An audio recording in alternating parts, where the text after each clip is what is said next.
Welcome to the Nice Hair Podcast. I'm Hannah. And I'm Haley. We are two girls committed to being nice, To hair and business. and to keeping it real. We started this podcast because we wanted to create a space where we could sit down and talk about subjects our clients might be interested in, subjects other hairstylists might be interested in, and have a non-judgmental space where nobody's cooler or better than anyone, even though Haley has double the amount of followers on Instagram as I do. You know, I mean, there's that. She wanted me to say that. I and know. I said, I'm She definitely never going to say that. She said, this is the Nice Hair Podcast. We're nice here, bitch. Yeah. So. And I was not going to say that. No, she wouldn't, because she's nice. So thank you for listening. Yeah, we're happy you're here. We're really excited. I feel like Hannah just sprung this idea and it was so cool. And it just started rolling really fast. It did. I thought about having this podcast about a year ago because I listen to podcasts so much. I have about an hour commute to work, and I thought it would be really neat to fill the void in the podcast space to talk about specifically hair extensions, but other types of hair topics and beauty topics in general. I think business too. Yeah. We're both super passionate about the business end of hair. For sure. And Botox, because nobody talks about Botox, but everybody has it. So I want to make sure we shout that out too. Yeah, it keeps your face frozen. Frozen, and bitches be not talking about it. And We need to. yeah, so there's that. Hold on though. Yeah. Don't you think we should do like an intro of just like who we are and kind Yes. of our hair background? Yes. And then we can go into like all the other stuff later. Mm-hmm. Okay, you go first. You go first. I'm Haley, as I said earlier, and I went through cosmetology school my junior and senior year of high school, actually. My mom was the one that suggested that I go. I never, ever thought of myself as a creative person. And if you would have told me then that I would have a career as a hairstylist, I probably would have laughed in your face.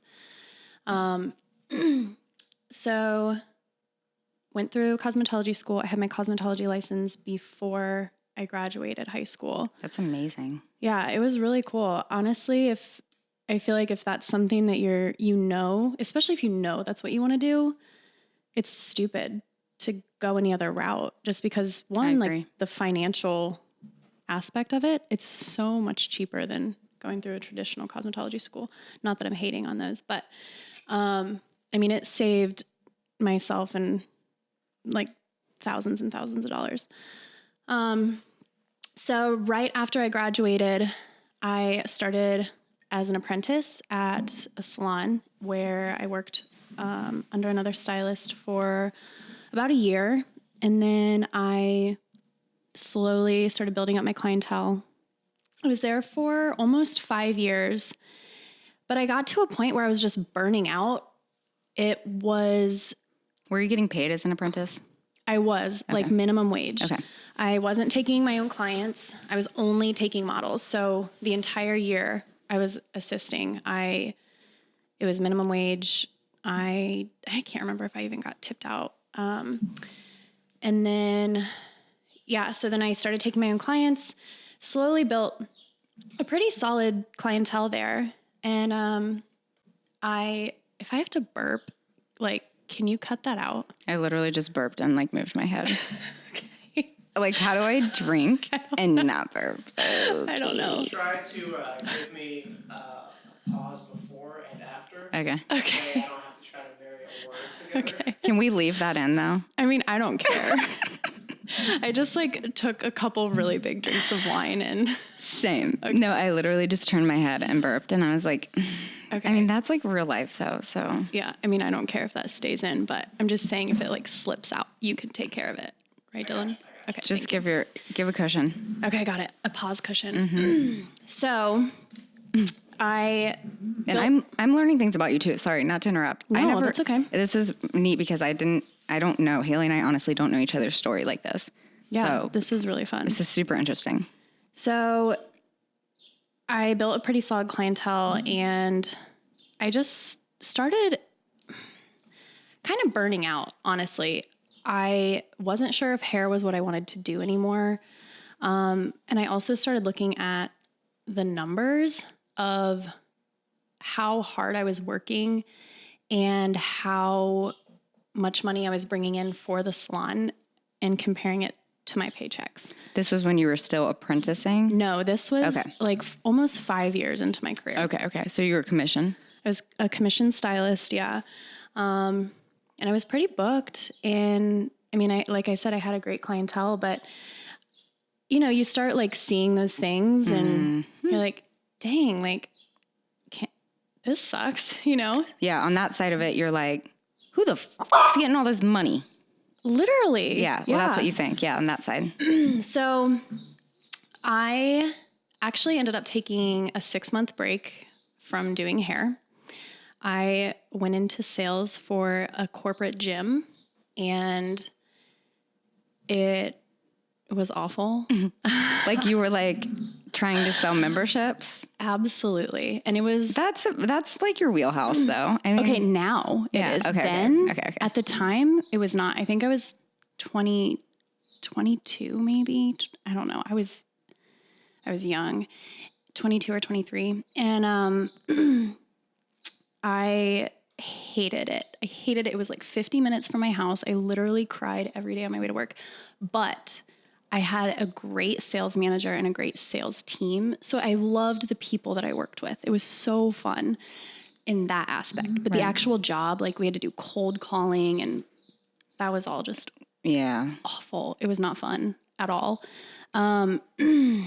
But it taught me so much about selling and sales that I didn't know I would later need. So it was one of the most valuable things I ever did. interesting. Yeah.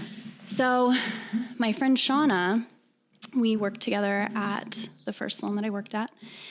And she had been telling me for forever, you need to come work at this place that I'm working. It's like a little studio space. And she's like, you can build your own business.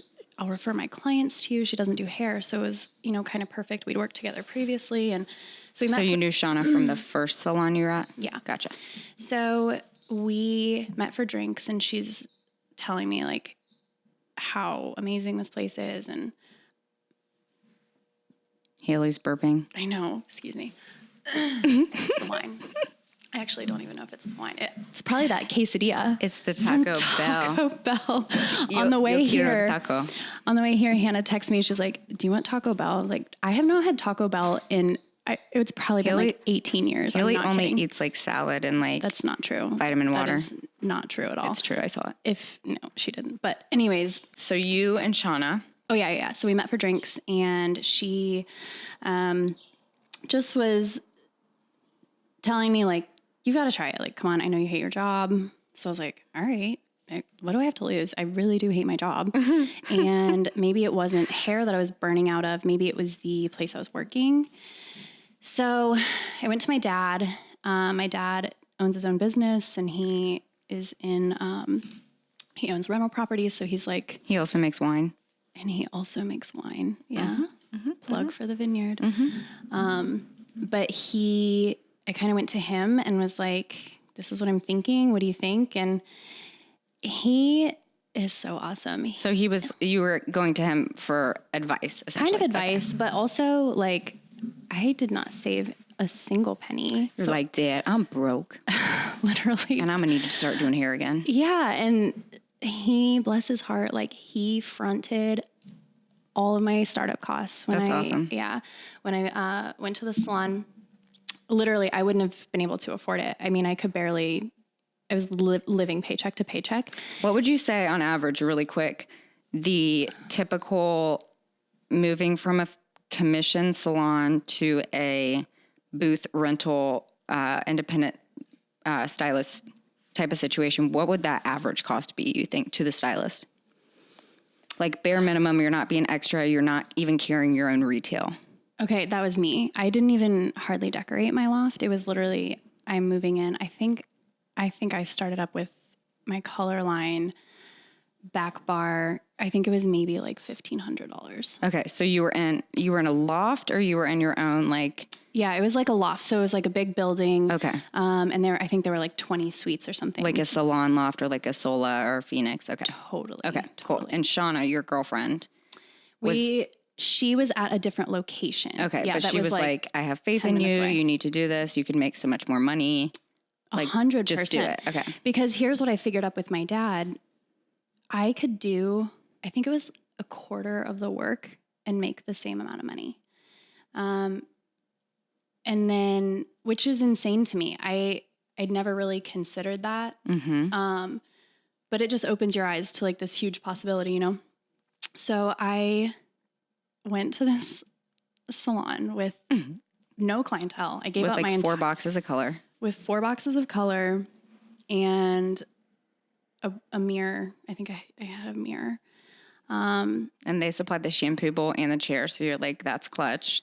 Exactly. Thank you. I had my blow dryer and my flat iron. Yeah, all the tools you need. So, but I had no clients. The salon that I had, I was still under a no compete contract with, and I was terrified. I was so scared of getting sued. So Absolutely. I didn't reach out to anybody. I will say, I think the statute of limitations is up on this. So I will say, if they reached out to me, I didn't turn them away. But I was not actively reaching out to any of my former clients. So you followed the rules. So you were within a how many mile radius of the salon you were at? 15-mile radius. So that was 18 months, I believe. Okay, And that was your non-compete. That was my non-compete. I think I was like 16.2 miles outside. Hers was just on the border. Yeah, I was like, it was pretty. Hers was just pretty on clutch. So I have like no clientele, and they set up a website for us with. What year was this? It was probably 2013. Okay, so no. 2014. Just for context. So there was Facebook, but Instagram no was Instagram. a thing. No, it was a thing. Oh, that's but right. it was like That's right. Haley's been on Instagram since like 1994. I thought I'd been on Instagram forever. yeah, I've been on for a really long time. Haley has like her mom and dad's like wedding pictures live on like from like Basically, the 80s. yeah, it's all there. It's crazy. If you scroll back far enough, you can find it. So that was how I built my clientele, and it took about a year. But the first year was awful. Yeah. I was literally living not paycheck to paycheck, because I would get paid if I did 4 haircuts today. I would get that money tomorrow if it was all over credit card. Right. But if my daily total was $132.75, that money was like clutch, like making such a difference in if I paid my bills or not. I remember I actually just recently told my family this, like there were weeks that I couldn't afford to buy groceries. Not for sure. at all. So Ava's my daughter. I had her right before my senior year of high school started. And do you want to do kid history We'll do that in just a little. But just so you guys know, like when I talk about Ava, that's who that is. She's not just this like my imaginary friend. It's her little nugget. Yeah. She's a good kiddo.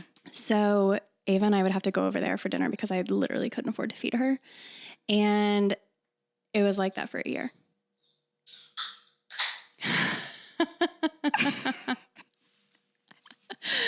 I love you. Okay. So go ahead. So, and then on top of that, not only was I like just struggling so hard, my dad was my landlord too. So I couldn't even pay my rent. Like I didn't pay my dad rent that whole entire year, and he just never brought it up. And that year, like people talk about those times that like make or break you as like a person. That was one of the hardest years of my life. Yeah. I was never good at managing money. But that taught me so much. And my dad had always said, like, during the good times, you have to be smart because you have to prepare for the bad times. And leading up to starting a business, I was not prepared. And you don't know what that means. You don't. That wisdom from whoever at that age, even with kids or not, you don't know what that means until you know what it means. And then you're like, well, now it's too late, but it's like one of those lessons Totally. you have to, Totally. you don't get. So, okay, fast forward to that. So I just slowly started building my clientele and Mostly through referral, mostly through referral. which is still super useful now. for sure. Referrals are super But relevant. I will say during that time, I slowly started changing how I used mostly Instagram. And that changed my business Sure. 100%. I would say like the last year that I was at that little studio spot, and I was there for, I think 4.5 years. That's a long time. Yeah. So, but I drastically changed how I was using social. And just a huge change in my business. So did you have a website or anything at this time, or were you just Instagram, a little bit of Facebook? Mostly Instagram, Facebook. I had the website that the salon as a corporate Gotcha. provided. Like the booking site. The booking site, yeah. So Shauna, my friend, she's my girl. Shout out Shauna. Shout out Name Shauna. drop. Love you. She had said when I moved to the salon, hey, I eventually want to open up my own salon. When that happens, do you want to come? And I was like, Do you? well, yeah, like obviously. Right. So she was an esthetician. Yeah, So she okay, mainly does eyelashes. That's how you have. Gotcha. That's how we have mutual clients. Okay. So she basically was I know like, Shauna, but I'm just trying to clarify so that I can. for other people. Yeah. I like that. Yeah. I mean, You're you like know. filling in the gaps. So she already had a plan kind of in place. Totally. Gotcha. So she basically was like, hey, this is when you need to give your notice that you're leaving. Come over to the salon. So the new salon was about 10 minutes. Shoot. Sorry, guys. It's okay. Was about 10 minutes from the salon that I was at. I knew I was going to lose, some clients, but some people just don't like to drive on the freeway. Yeah. That's what or you're somebody going to told lose me. somebody. Maybe they don't like your toenail polish color. They don't like your Yeah. nostril size. You lose people for Totally. Yeah. Any number of reasons. Yes. But no, so I moved over to Bexley, which is a suburb of Columbus. And it was kind of insane what happened. I was busy when I left the other salon, but I don't know if it was the new location or if all of the social media stuff that I was focusing on was really starting to make a huge difference. And I just started gaining a ton of new clients. I started booking out further than I ever had, so it was. Was there other stylists in the salon At the time, no. It was so it's just you and literally Shauna. just Shauna and I. And so it was cool because it was I feel like you're scared when you make a big change like that. Like moving salons is terrifying. Scared is not, yeah. Especially when clients aren't going to follow you. When you're telling them you're moving and they're like, I'm not going with you. And Yes. If you're not peeing your pants yeah, there's something when you're wrong. moving careers. Or even just any big change. Yeah. Mm-hmm. So I was so scared. And then it just ended up being the best move I could have made. The clients loved the salon. I started gaining a ton of new clients. So yeah, it was a great move. And I was only really doing color cuts and men's cuts. I wasn't offering perms or anything like that. I refused to do extensions. You were offering perms? No, I said I wasn't. You were not. That's what I said. Oh, you said you were offering perms. No, I said you were not offering perms. I have probably only done 5 perms in my whole entire life. I'm fucking with you. I know. I know. And honestly, I don't think you could put a $sign on a perm and get me to do it. It's a whole mountaintop in itself. The day as a licensed stylist where you have your own license, where you can officially say, I don't offer perming services, is one of. But you know what's crazy? Just because you get your license does not mean you don't have to do perms. People but you know force you to. You know everybody starts out in a salon where you are forced to do perms. But here's the thing. This is what I tell people Not when they're anymore, like, but- hey, do you do perms? I'm like, no. And I would never come to somebody that is like my age to get a perm. I would go to somebody like my mom's age. Yeah, Because, Linda down the street is 65 and she's great at perms. because literally. that's all Linda did. Perfect. Yeah, there's no, and we know? love Linda. Like Linda's awesome. Yes, but why would you come to me? I will fuck your hair up. You're like, girl, do I have a perm? No. Also, perms are coming back. I will be offering perms in the future. And by the future, I mean the Twilight Zone. I'm just kidding. I secretly so want full of perms it. to come back, but there's just no way. I never want perms to come Scientifically, back. I do. There's no way don't. scientifically to pair them with color at this point. So color trumps all. This kind of like leads up into meeting Hannah. I go to the salon and I had a couple clients asking about hair extensions. And here's the thing. I learned how to do extensions and I hated them. They were not fun for me. Where'd you learn them? Okay. I say learned, but like I It's a shady. never went to a certification, Sure. any type of that kind of thing. So like basically a couple stylists at my salon knew how to do hair extensions and they would teach everybody else, right? Girl, that's how we learn, okay? Exactly. Yes. So I knew how to do extensions, but they were not fun. What type of extensions were you doing? Like the eye tip. Yeah, Just The I cold or hot fusion? have done both. Okay. So I preferred the cold. I did not love the hot. The hot. Really? Yeah. Why? That's the ones I learned on. Okay. I mean, those were the ones I learned too, but I didn't learn the cold. like the ones with the beads. Yeah, I didn't learn. I only learned the keratin fusion, the hot fusion. Interesting. Interesting. So, and I wore extensions off and on for years. But Because like, you'd have girls in the salon, they'd be like, hey, can you help me out with my extensions? And you'd be like, yeah. So you'd kind of Totally. just like learn that way. totally. Yeah. I don't think I was good at them, I mean, you know? yeah, because you were just like screwing around with the girl at the salon. Yeah. And like they were all really good because they did, you know, like they all went to their own training, but I Back then, and in this time period, I think Haley's referring to, there were it was two types of stylists. There were stylists who did extensions, and there were stylists who did not do extensions. and I was just one that did not. Yeah. I would do like, you know, when it was like a thing where you like would put like 3 extensions in on each side to like fill in if like or pops of color, or like totally. So those feathers were, per se. oh my God, the feathers. Yeah, the feathers. Yeah, that was a thing. was a thing. Did you have a feather?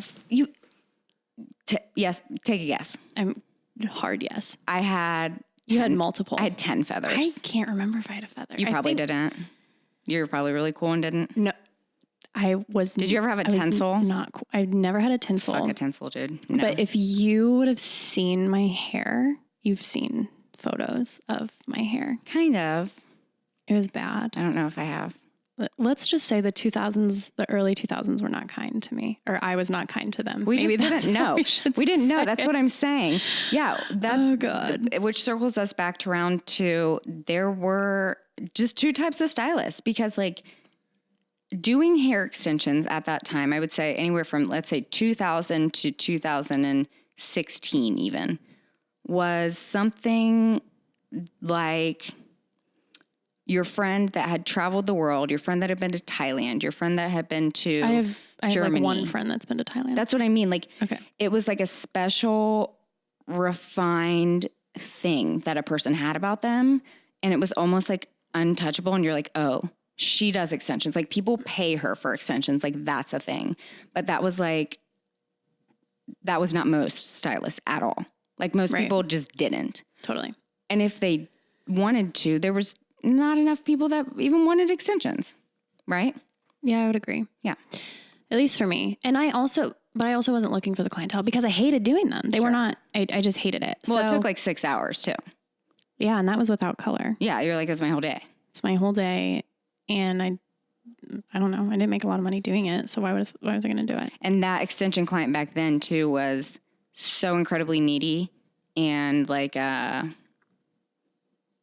that extension client was weird back then. I wouldn't know because I didn't really have any, you know? Yeah. So I'll take your word for it. But Yeah. so I had a client who was like, I want extensions. I want extensions. And I was like, no. Did she have shitty hair or did she just want extra No, she just hair? wanted extra hair. She had beautiful hair. She was like the has beautiful precursor hair. of us, pretty much. Like good hair, and then she just gets extensions and makes it better. Is that what you mean? Yeah. Yeah. Like she just wanted to be super extra. Totally. Okay. So probably for a year.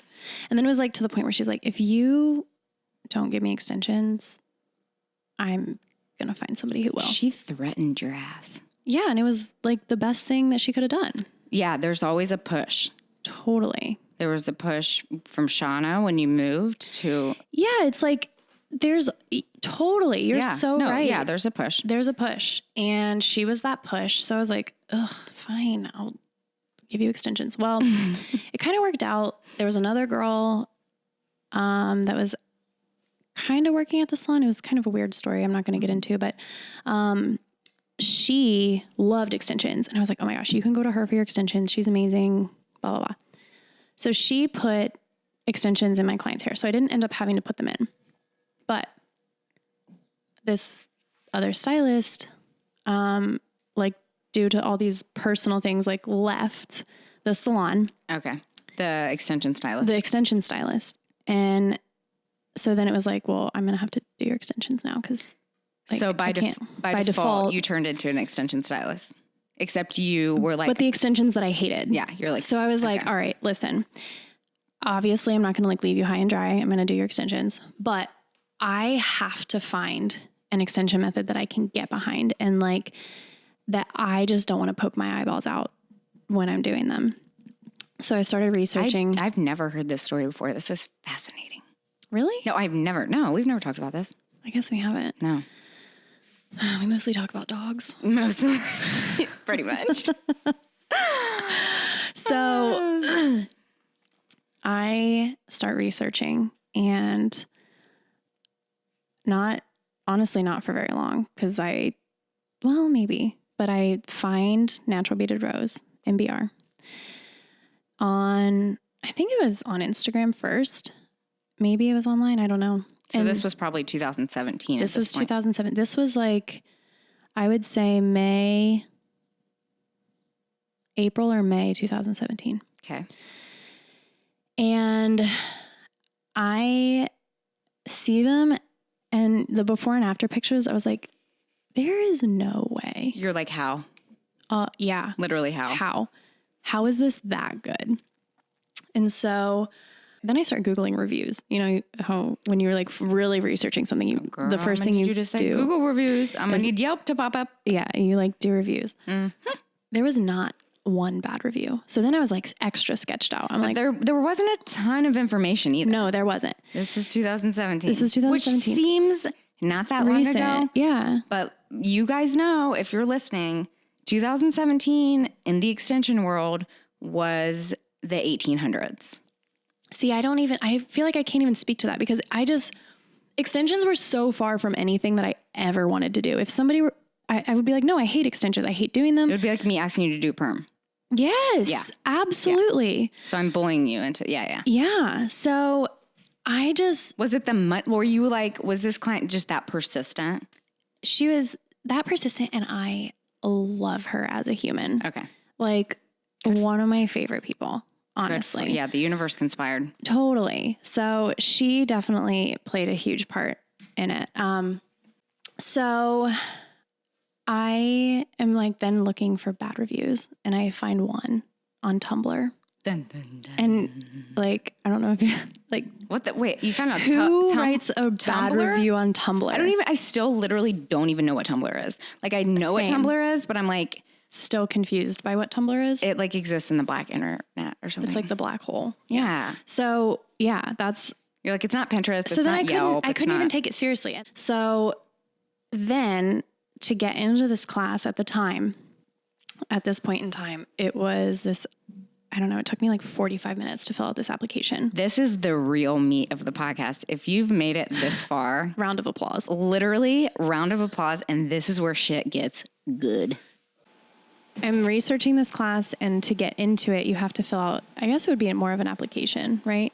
Yes. So it took like 45 minutes, and maybe it wouldn't have taken 45 minutes, but I was taking it so seriously. Super serious. Like life or death. Yeah. So I am filling this thing out, like double checking my answers. I think I even had to Google like what a couple of things meant just to verify that I was answering the question correctly. Because like it was like a business interview, but more intense. Yeah, but you're like, wait, I want to pay you several $1,000s to fly halfway across the United States. No, literally across the entire country. I'm trying to give you thousands of dollars for this training. Like, please let me in. Let me pass this interview. So I'm like, they were nervous. going so hard back then. Like that was not they're not now. It's just a different world now with them. So this is NBR we're talking about. Yeah. So I'm please stressed. don't sue us. I'm stressed about this application, right? So I fill it out, and I mean, it was like late. It was like 11 o'clock at night, and I actually heard back pretty quick. This is the juicy part, by the way. This is the meaty part. We're talking about natural beaded rose. I feel like I've been rambling so No, long. rambling's great. We love rambling. All right. Wait till I talk. Okay, so I get into this class, and what do you mean you get in? so I get a text that's like, "Hey, all of your questions look great." Well, Hold on. okay, So you're filling out an online application asking all these questions, the questions that to take, like I said, I had to Google class. to take this class to learn this extension method, MBR. Okay. And I get a text literally within, I would say, 2 hours, honestly. Okay. Saying, "Hey, your questionnaire looks great. I would love to schedule a phone interview with you just to make sure we're on the same page, blah, blah, blah." And you've never experienced anything like this before, obviously.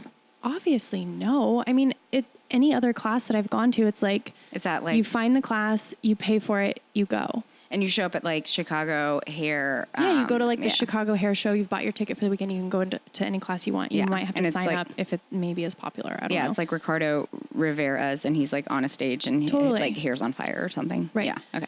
This is what's funny. In 2017, there was no information on the internet about MBR. Hand-tied. The word hand-tied was not a thing. Wasn't even, it didn't.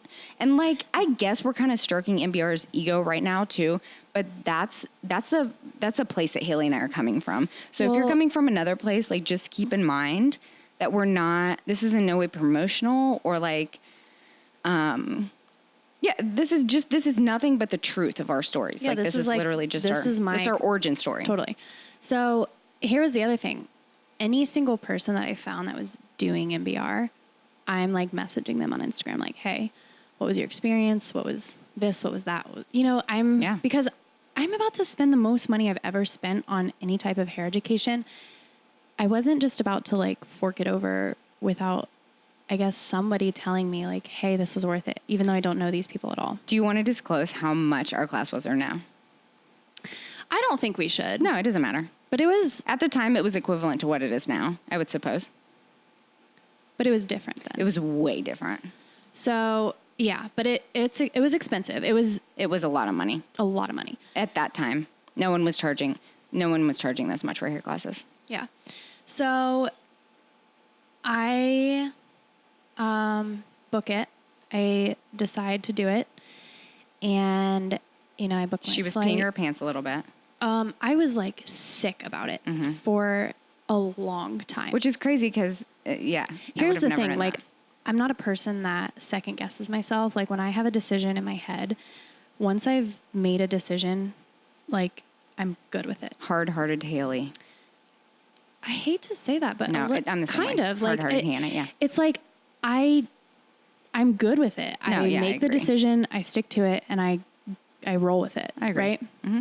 So same thing with this. But I was still sick about it. Like I'm like, okay. Did you tell anybody that was like, really? Yeah. So that's what's so funny about looking back on this. Yeah, honestly, like Shauna was sketched out. There was haters. My friend Shauna that. Like I've talked about her this entire episode. Like we've been friends for 10 years, you guys. And I value her opinion so much, especially with like education, business, that kind of stuff. And she was like, I don't know, like it's not well known. It's so expensive. So then, and you're like, And she had a point. She legit had points. 100%. Yeah. She had a point. And even my family, like, they're like, I mean, it's a lot, but here was my thought. Like, I'm going to go, this is my mindset going in. Okay. It's expensive. Yes. But as long as I get like, I don't know, 3 to 4 clients to pay for my class. Exactly. That was the goal. That's it. I'm good with that. I don't need it. I don't need any more. Like, I'm not expecting to build a business on this. I'm not expecting to, I don't know. If I get enough clients, that's all I need. So I get everything booked. And then not only is the class, it's like, what was it? 2 days? Yeah. I feel like it was 8. But it was only 2. But it was like there were 2 like legit 11-hour days or something. But the thing that threw me off was there were 3 weeks or 2 weeks? 3 weeks of pre-training? I don't remember. I think 2, but it felt 2. like 3. It felt like my life. I felt like 3 months. So it might have been by pre-training, we mean like we were added into this. It was almost like a Facebook. Nobody knew anything about this. Nobody, like, we didn't know anyone who had done this before. Nobody. Because if you're listening to this, you're probably interested in NBR or hand-tied extensions, or you're a client who's interested in what Haley and I do, which is NBR hand-tied extensions. So this seems very like it's not new for you. No, you've heard about it. You've had interest in it. It was new completely, especially for me. I wasn't in the world of extensions. No. I literally did like maybe 3 days of research and that was it. I signed up and paid for this class, and then I had no idea what I was getting myself into, honestly. Yeah. And this is a very common subject now. It would be like in 2000 talking about Game of Thrones. Like, nobody knows what, like, now we all know. I don't know. Okay, well, we can talk about that a later day. Okay. But a lot of the listeners know. Okay. So it'd be like, before something was something, it was like nothing. And then it was like kind of like something. But like we were right literally on the corner. We were turning with NBR. What was like crazy to me though, because I started posting about it on social, just kind of talking about, hey, this is where I'm going. I had people reaching out to me like, I've been waiting for somebody in Columbus to offer this service, and like clients. And I was like, and Haley was like, hold on.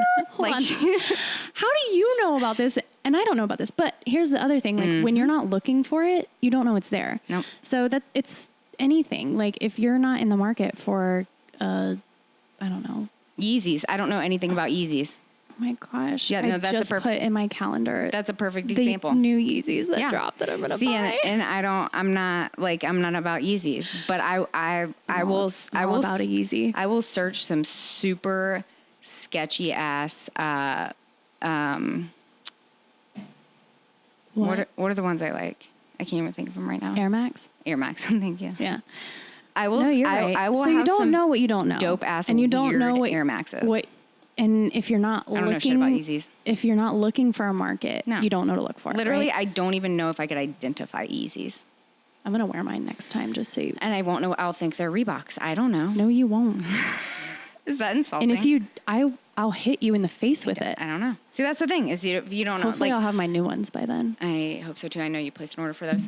So if Haley, they're on pre-order, like the 26th or something. Perfect. Yeah. So it's like what matters to you matters to you. Exactly. Yeah. Okay. So like, you're right. MBR extensions weren't even on our radar, and then they were on our radar because we were like, looking for it. Maybe this is something we could do. Totally.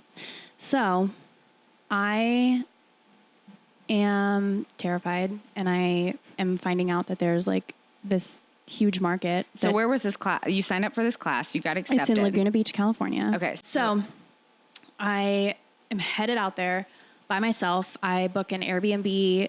So you didn't have anyone with you? No, I'm literally going by myself. I go through however many weeks, 2 or 3 weeks of this pre-training that was like, I'm already working a full book of clientele. And I think I was working like back to pre-training 5 or 6 days a week at the time. What did pre-training look like back then? It was probably one of the most stressful times of my life. Because there was no context around what we were doing. So it was a mannequin head and a stand. Yeah. So basically this pre-training, you get a mannequin and they sent you the beads and the string, which is how MBR is attached to your hair In a tackle box. in a tackle box. Kind of, yeah. That's In a good. tackle No, box like a with- school box, like a school. Yeah. With the compartments. And basically they're like, hey, practice this. And then there were all of these like questions that we had to answer every day. You had to answer them in written form and then in voice form. So we were in a secret Facebook Secret group. chat. It was kind of like Facebook. It's honestly like Facebook for the workplace. Yeah, it was Facebook. Workplace. Yeah. That's what it's called. Literally. We're so smart. We should have named that. I know. Workplace Facebook group. So it's small Facebook group. Workplace. And it is like at the, you're like, oh, this is kind of cool. It ended up being like insane. This thing is going off day and night. It's worse than like messages. It was the and most DMs stressful few shit weeks ever. of my life, because not only are you working a full day of clients, but then you have to come home and you have to practice on your mannequin head, and then you have to answer these questions and like do these videos. That was the other thing. Were you really doing videos before you went through your training? I don't even remember. I honestly don't. I don't know that I was. I know I was very active on social, but I don't. Were stories Oh, a thing yet? videos on Like social media? Oh no. No. I think I was kind of dabbling No, I was not. in it, but I don't remember if. I think stories were pretty fresh. Yeah, there may not have even been stories. Dylan, can you Google when Instagram? When were Instagram stories Started a thing? stories. This is a thing. I don't even know, but I know Thank like you. videos were just starting to be kind of a thing. Yeah, I was definitely not comfortable at all talking in front of a camera, let alone like being in front of. No, yeah, absolutely not. I'm just not gonna lie. I've never felt uncomfortable. 2016. Okay, so stories were new. I've never been uncomfortable in front of a camera. I'm not gonna say I have either. I've never been uncomfortable in front of. I'm more comfortable in front of a group or small group than in front of when I know something's recording. For some reason, that's what puts the pressure on me. Really? Yeah, I can talk to a group of people. Okay, I Yeah. see that. But when I know there's actually like the mechanics. proof. Yeah, no. proof when I'm of like, it they can other put than- this shit back and just not in other their than- memory. Yeah. I'm like, fuck. I Yeah. get that. Yeah. I totally get that. So, Yeah. You good? so Haley wasn't, you weren't scared.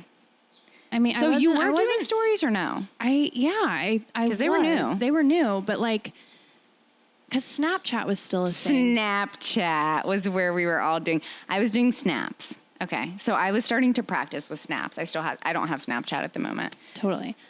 So yeah, I was like, yes, because there was this weird paradigm between, it was when Instagram started stories and we were like, man, they're just playing off a Snapchat. Totally. Yeah. Like, why would I do it on Instagram when I could do it on Snapchat? Where I was like, why would I do it on Snapchat when I could do it on because Instagram? Haley's smart. But, well, no, mine was more like, I didn't understand Snapchat. I still don't understand it. I Like, don't have Snapchat. I yet. don't know how to add somebody on Snapchat. I liked Snapchat back in the day, but I cut myself off from it because it was a time suck, and there Totally. was no way for me to monetize Snapchat. It was just a big waste of my time. I'm just So I going to be stopped doing it. honest. Like, I wasn't even thinking about monetizing anything. Well, at I that was. time. Yeah, I had kids, and I was just like, I only have so much I feel time. like, see, here's the thing. Like, with you, I feel like you have always had this, like, you've had this, like, business mindset where you're like, how can I, like, make this, like, money or a thing? For me, I feel like I've been winging it the whole time where I'm like, I've been winging oh, it. shit, I can make money doing this. Like, Yeah. or this is, like, helping me pay my bills. Like, you've had that, like, from the beginning, where mine has just been like, oh, this is working. I'm just going to figure out a way to make it work better for me. Does that make sense? Absolutely. Yeah, and I'm terrible. I'm terrible with money and numbers, so don't get it twisted. But I think that because I'm a couple years older than Haley and I have 2 children, so I think that the pressure was super, super hard on me from, I don't know. I don't think there's any comparison. I just think that No, but I think I knew I you only had just- so much time and so many Totally. like hours. And I think as I got just wiser and spent more time doing random shit in my career, I was just like, here's the pros and cons of this in any situation. No, I totally get that. Where mine was just like, I didn't, not that I didn't think it through, but I kind of didn't think it through. I was just doing it because like, well, I don't know. Yeah, no, I think I guess I feel like that too, though. there are people that think things. We're not what Haley's trying to say, and correct me if I'm wrong. You're good. I think that what we're coming to as hairstylists, specifically extension hairstylist in 2019 and beyond, is that nobody told us that we're business people. And I think that's the problem, is that we're creative people who've been released into a space with lots of money to gain, lots of credit to gain, and nobody. Not nobody. I don't want to sound like a victim, because we're not. Like, this is literally fucking awesome what we do. But like, we weren't prepared for the business aspect of it. We just weren't. No, at all. We didn't look at it like you that. You don't go through cosmetology school thinking I'm a business person. Never. And I think the little tiny bit of business until I went through MBR, BMS, all of that, came from my dad. But I still wasn't thinking of it as this. I still wasn't thinking of this as like, this is a career. Well, because you were young. So to give the listeners some sort of like grasp on this, MBR in 2017 when Haley and I went, and I'm not going to jump ahead too far here, but when Haley and I went, MBR was a combination class.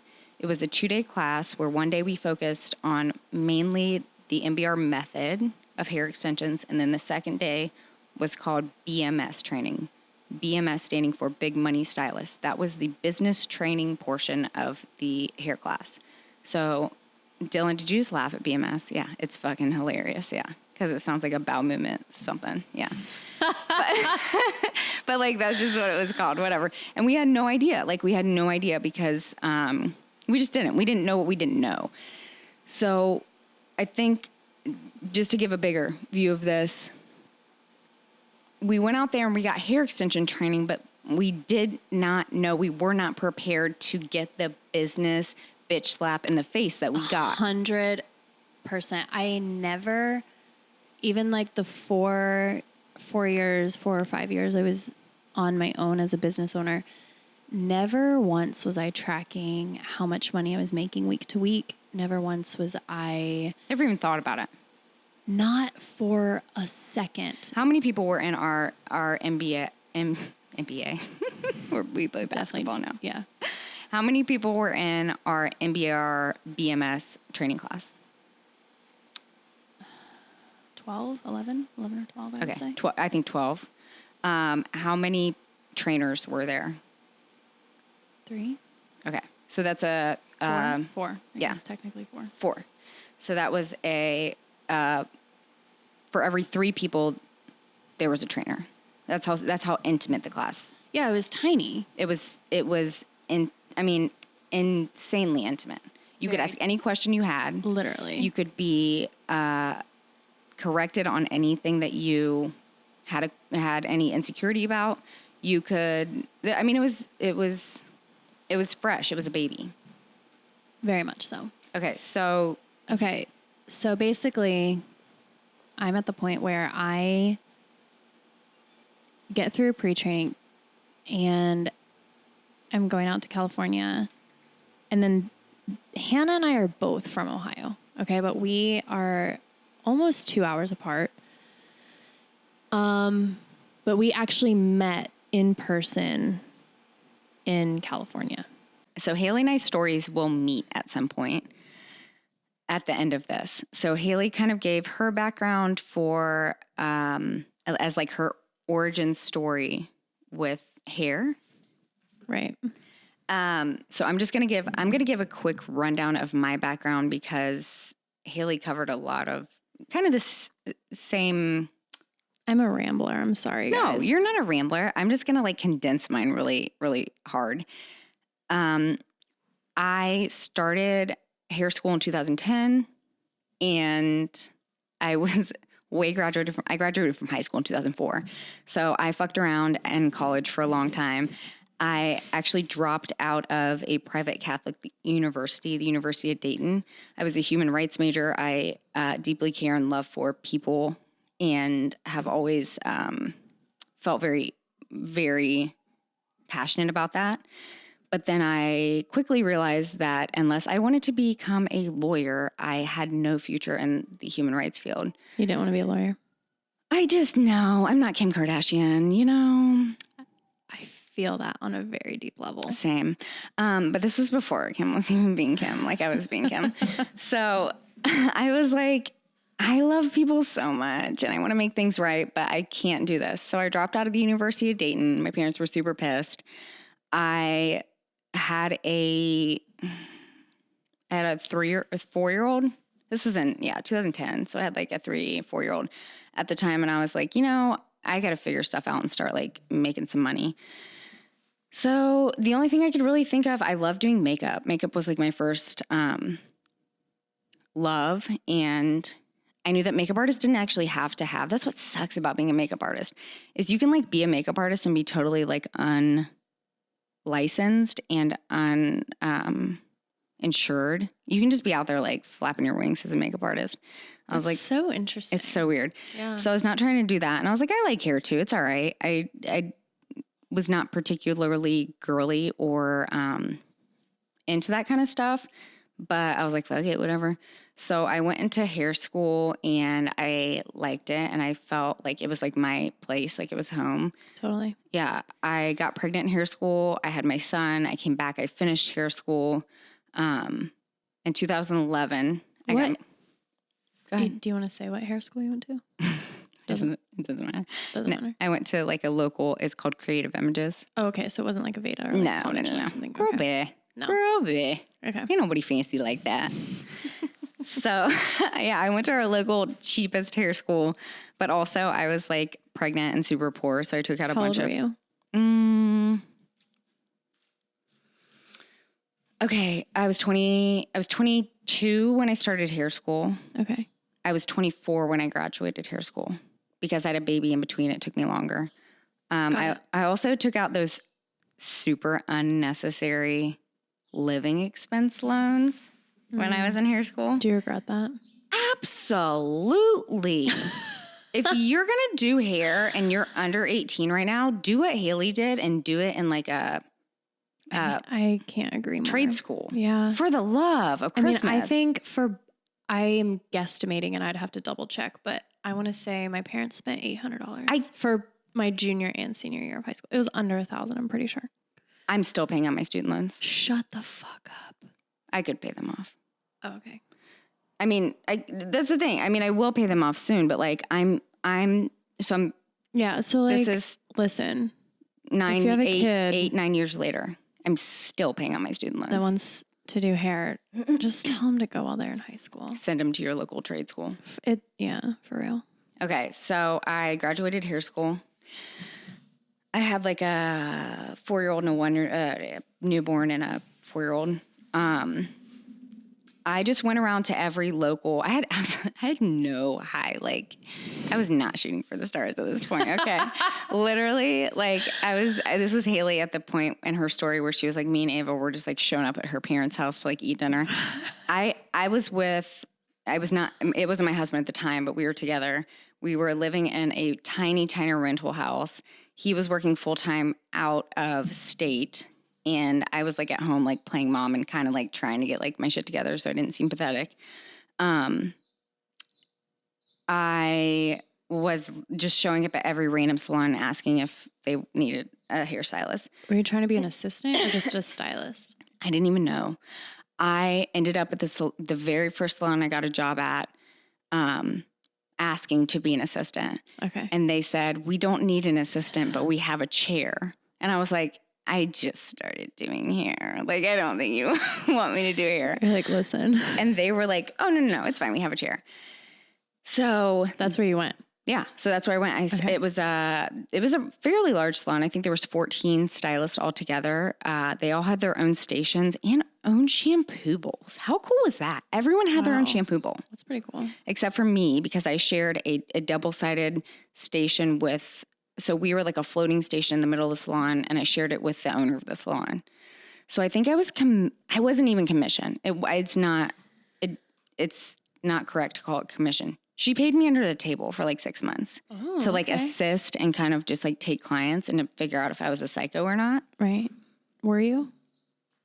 No. I mean, I didn't think so, but No. I mean, I was, but I mean, I think I was definitely a psycho. Yeah, at I that age. mean, that's yes and no. Okay.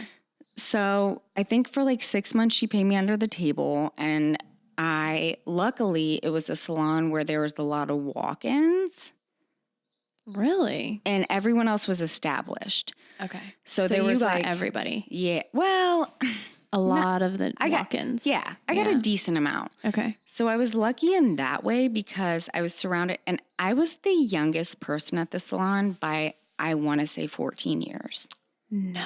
So everyone else was maybe 12. Okay. Everyone else was significantly older than I was, which didn't say a lot because I was like I said, I was probably 24.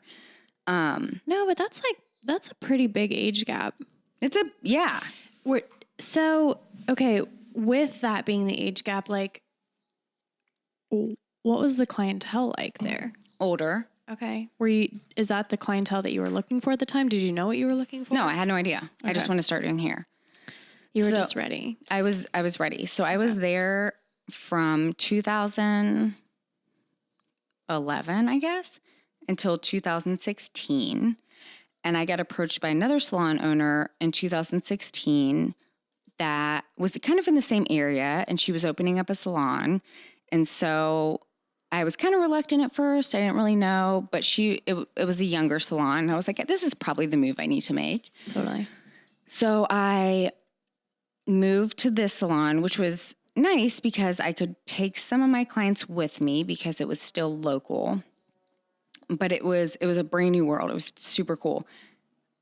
The irony of it is I happened to be, after a year or two when more stylists started to come into the salon, Right. I ended up being the oldest stylist at the salon by like 6 or 7 years. So it was like role reversal. Yeah, I was literally like the baby to like Meemaw. Okay. All right, Granny. Yes. So like I was like the old, like I had a kid, or I had 2 kids. And it was just funny. So it was like 2 totally different worlds. But in the same way that you were talking about like things that kind of like pushed you to grow, Totally. it was almost something that I needed to be like in one space and then to move to another space that were completely opposite. And then that's kind of how you figure out where you are. 100%. So at the first salon I was at, backtracking with extensions, I had a stylist friend who was kind of working on and off. She was like renting space a little bit, and she had keratin eye-tip extensions. So I kind of self-taught through her. And then I had clients who were asking like, hey, do you do extensions? I want extensions. So I self-taught with tape-ins. Oh, I never dove into that world. What do you think about it? Girl, you know tape-ins be so messy. I know what it's like to take them out. I don't know what it's like to do them. Tape-ins are I don't even know what to say about tape-ins. Tape-ins are like I mean, I feel the basic TVs or the basic channels you get with like an antenna on a TV. Ooh, like okay. if you're I like like that comparison. really down to your last dollar and you like have a TV, but like you for sure can't have like a legit subscription to like Netflix, and like for sure you don't have like HBO. oh, girl. HBO is the house on the hill that you wish you could even walk up to and enter, but certainly don't own. Okay. All Okay. right. So tape-ins are like you have a TV I mean, that's kind of me right now. and an antenna. I don't even have basic channels though. But this is I do have Netflix. 2019, so no one has cable. Okay, you're right. But this is like, we're talking 2016 here. Yeah. So like everyone had cable. Yeah. Okay. Okay. Except me. So tape-ins were bunny ears Right. on your TV set. Okay, got it. But it was like what I had at the time. No, I get that. And I had like, And when you don't know, you don't know, you know? okay. So I had a couple of tape-in clients at the first salon I was still at. And then when I moved into the other salon, I still took those tape-in clients. And then it was me and a couple other girls from the new salon that I was at. We all applied for the same MBR program that Haley was talking about. We were all super nervous because like, we're like, what if one of us gets in and the other one doesn't? Oh my gosh, totally. Yeah, it was like a thing. Totally. There was 4 of us. We all ended up getting the same call from Val, who we talked about earlier. So I had no idea who Haley was at this point. I knew going in from my phone call interview that there were 4 other girls from Ohio. I didn't know this. Oh, I did, yeah. I knew there were 4 other girls from Ohio that were going to be in my training. That was all I knew. There were 4 other girls from Ohio. I didn't know this. Yeah. Wow. She told me that on the... So you guys must have obviously gotten in before I did. There weren't many spots because we went to the August class. Mm-hmm. There weren't many spots left when I got in. So I was on like kind of the last minute Okay. acceptance. So yeah, you guys were like the big... Ohio really represented there. We really did. And this, in big scheme of things, this salon was still fairly new to me at the time, too. I'd been at the same salon for 5 or 6 years. See, I didn't know that. Yeah, I was at a newer salon now. The salon itself was new. I was the first one there. But yeah, so it was a new group of people. Right. So we all went out. I specifically remember Haley's introduction in the first day. We were in do? class. Oh, well, I mean, I don't remember what you said, but I remember Haley stood up. She had her lipstick and she had her nails, and I was like, "Oh, I think I was the only one in the class not wearing extensions. Maybe." I think That's a whole nother, yeah. Like I only had extensions because so I was uncomfortable. I had like a pixie cut at some point, and then I was like, oh. Okay, we'll save that for another time. Totally. But yeah, but I was in a salon where we could do each other's extensions too, and you weren't. And I was doing tape-ins, and yeah, so you didn't stand out to me that you didn't have extensions though. She introduced herself. She was from Columbus, Ohio, and I was like, oh, girl from Columbus, like what? Yeah, because nobody was doing this. Like no one. Yeah. I didn't know of anyone. I hadn't done any research. You. Yeah. So I walked up to Haley, I think after the first day, and I was like, hi. And Yeah, she was like, hey, she was not ready for me. She wasn't ready for me. Listen, I'm a very outgoing person. Very outgoing. I could talk to a tree. Like I don't even need you to talk back. I don't think you needed me at all though. You didn't need anything. Like you were out in California by yourself. Like you were committed to that. No, absolutely. And so I was like, when I found out there were other girls from Ohio, I was like, cool. Like, that's cool. Like, we'll at least be able to like, be like, hey, what's up? We're from Ohio. Yeah. But I had no expectation, I think, of especially Hannah. And then I came rolling around the corner and I was like, hey. And she introduced herself. And I just remember we're like small talking and she's like, I'm going to do your hair. And I was like, Haley was like, okay, cool. And I was like, this bitch doesn't know I'm going to do her hair. Yeah, like, because that was like, she had everybody from her salon, you know, that she was going to do hair with. And Haley's like, she doesn't really need me. Yeah, so I was like, cool, like I'll be your client. Because like if I'm going to sell these extensions, I have to wear them. But secretly I meant to tell Haley, I'm going to be your friend. Yeah, this is the thing. I don't have a lot of friends. And so when somebody's like, hey, I want to be your friend, I'm like, I mean, okay, but like, I wasn't ready for it. I was like, that's fine. And I was like, I like friends.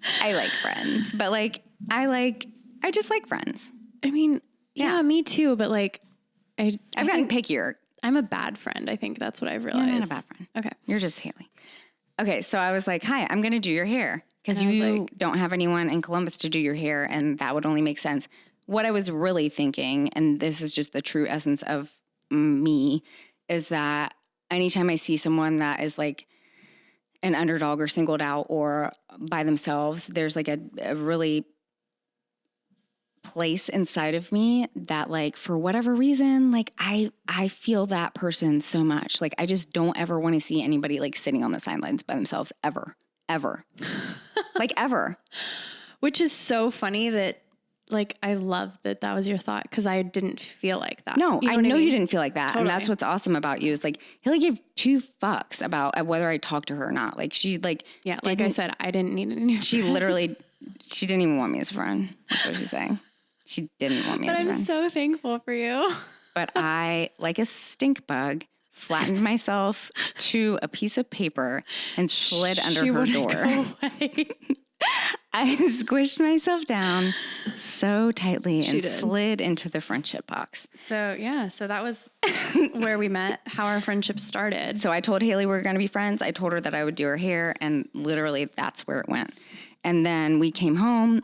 Haley set up an appointment with me, and this was like one of the things that was super important for me rolling into MBR, actually, and just like the world of hair extensions, because you'd actually be shocked how many people slid into my DMs, like expecting because they were a stylist that they were going to get some kind of a discount. Of course. And so it was so amazing. I was Hannah's like full paying client. Haley showed up with cash in hand to her first appointment. And I was like, it's whatever. Like, if you're a hairstylist, you get this. You're like, it's whatever. And she was like, she literally looked me so hard in the eye, so fucking hard, and was like, what do you charge for 3 rows? And I was like terrified. I was like, no, I mean, she was like, she was going to try to hook me up. And I was like, no, she was so...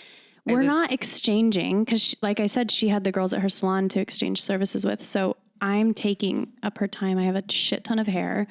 I needed a shit ton of hair to blend out my extensions. So I'm like, no, like I'm your client. What do you charge? It was the most aggressive, respectful thing anyone has ever done to me. And to that day, I thank her still. Oh, thanks, babe.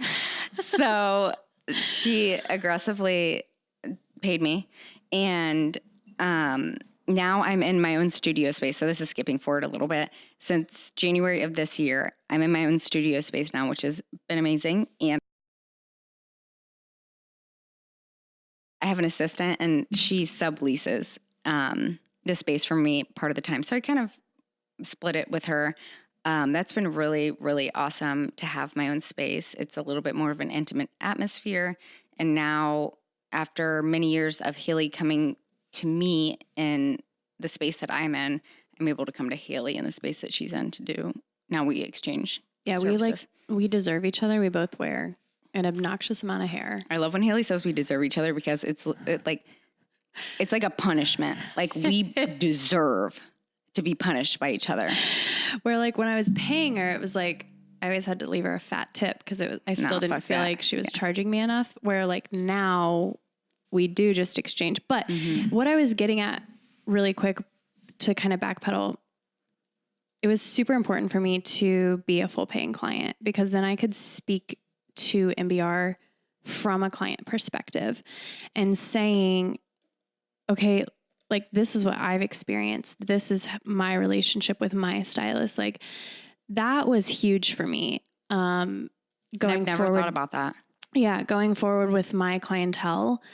And so I'm super grateful for that time with Hannah. I think I just recently started doing your hair. I want to say within like 6 months, and I've been wearing MBR for almost 2 years. So, a year and a half, I was her legitimate client like the clients that are sitting in my chair, like I know what you guys have gone through. I know what that process is like.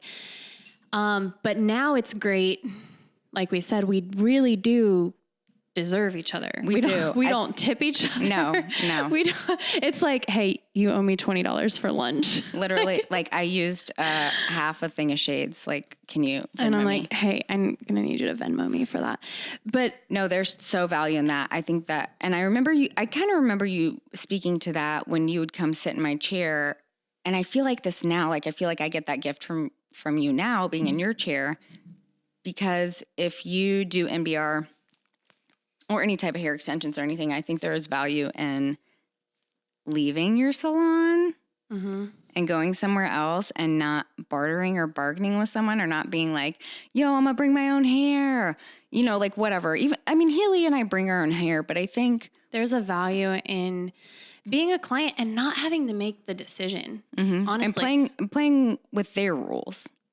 Absolutely. Playing the game like within their parameters. And like we both sit down and I'll be like, hey, Hannah, like, okay, so this is what I'm thinking. Like, what do you think? And she's like, I don't care. I like roll my eyes and I'm like, I already told you I don't talk when I'm the client. Yeah. Like we almost, while we're in each other's chairs, we kind of ignore each other. Cause it's like that. I don't talk when I'm a client. I don't either. I actually I like to zone out and be on my phone or be on my laptop and like get stuff done. Cause it's like we spend our day making those decisions for clients where when we get to be a client, you almost cherish it and you're like, you know what's going to look best for you. You know what I like. You know my style. You know me. Figure it out. Don't make me decide. And then if I don't like something, I'm going to text you and be like, hey, next time, this is what we're doing differently. But that's part of the growing process. The thing that I love most, nobody else has ever done my MBR.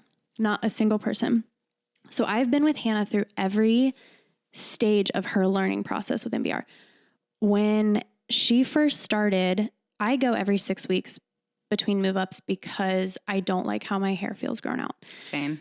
But when I first started with her, I think it was more out of a necessity because it grew out quicker. Well, because you suck when you first start doing anything. Totally suck. We all suck. When you first start playing baseball. You suck. I mean, so you need to practice more or you need to you just suck. You really suck. Yeah. So it has been so amazing watching her go through like the phases of MBR and just how she's been so open where I'm like, hey, like this last time, like my bottom row is too low or I didn't like how this was placed. And never once did she get shitty with me for my feedback. She took it as like, oh my gosh, thank you so much. Like I'm not going to know these things unless you share them with me. So it's been so cool as a client and a friend and like a fellow stylist to watch her evolution because she is a completely different stylist than she was 2 years ago, just within MBR. I'm going to need you to write me a review. Okay. I'm going to need you to write me a review. I'll Yelp you, girl. The thing is, you don't remember what it's like to be a client until you are a client. Right. Yeah. And I don't know. So like, that's the thing. It's when you find somebody and you just like click with them, you have to be comfortable enough to give them that type of feedback. If you value and to take it. Like, is it easy? Is it easy to like hear that? No, but like that is the kind of stuff you grow from. Yes. And that's what makes you like better. If I didn't have feedback from my clients or my friends who have done MBR on, I would be a completely different stylist. Like you have to be willing to accept the painful stuff, especially in the beginning. You have to ask for it. Like I ask my clients to set aside, like I will specifically say like, hey, this is your hair. If you're not happy, I'm not happy. Like we're not talking about my grandma's portrait like that I'm going to frame on my wall. Like this isn't deeply personal to me. This is deeply personal to you and you pay me money for this. So like, I need your honesty. 100%. This is my work and I take pride in it 100%. But like my pride doesn't mean shit if you hate the color of your hair or where I put your extensions. It literally doesn't mean shit to me because I don't go home and like get an ego boost from that. No. If you lied to me about, or if you weren't open. And like every client's different. So what I did, yesterday on my client works for her, but my client tomorrow, it might not work for her. She might need something tweaked or something different. Like you have to be willing to adapt to not only your client, but their feedback and what their preferences are. I have clients that at their 8-week appointment, they're like, hey, I could have gone like 2 more weeks. And I'm like, no, you couldn't, or like, but like for me at 6 weeks, I'm ready to like have mine done. So yeah, no. And I think that's an important thing to keep in mind if you're a stylist who's starting out in this industry, or if you're a client, whether you have a stylist that you're happy with, or you have a stylist that maybe you're not happy with, just keep in mind communication is key. If you have a good stylist or a good professional who's taking care of you, communicate with them. Communicate with the stylist around you. Communicate with your boss or your assistant. I think that's what it just 100% came down to with Haley is we were very forward with each other in the beginning. We didn't know each other. Like, we literally didn't know each other. I just thought Haley was pretty, and now everybody says we look alike. So maybe I think we're just both pretty. Like, I don't fucking know. We're stupid. Like, I don't know. But, like, if you just can't speak your truth and you know, like, offer that, then, like, you're not going to get what you want, and it's not beneficial to the other person. Yeah. So, in wrapping up this Long. well, it might not be that long once we, by we, I mean Dylan, once we edit it down. Still think it's going to be long. That's so our- if you guys are still That's our back hanging, history. That's our history. We met in California. We're both from Ohio. We could have made this like a 2-minute long thing. It's like, hey, we've been doing hair for a long time. We met in California. We're friends now. Here's our podcast. We both live in Ohio. We live like an hour and a half away. Welcome to the podcast. We're trying to be nice people. And we like dogs. And tell your dog I said hi. Exactly. Yeah. And this is a notoriously catty industry that, like, people are just, I don't even think it's a catty industry, but other people say that. But it's an industry where everybody's, like, living in scarcity, and they don't understand that, like, it's just okay. There's tons of things for everyone else. There are enough clients to go around the world. Girl, I know that's right. Okay, so Okay, bye. bye. We're wrapping that up.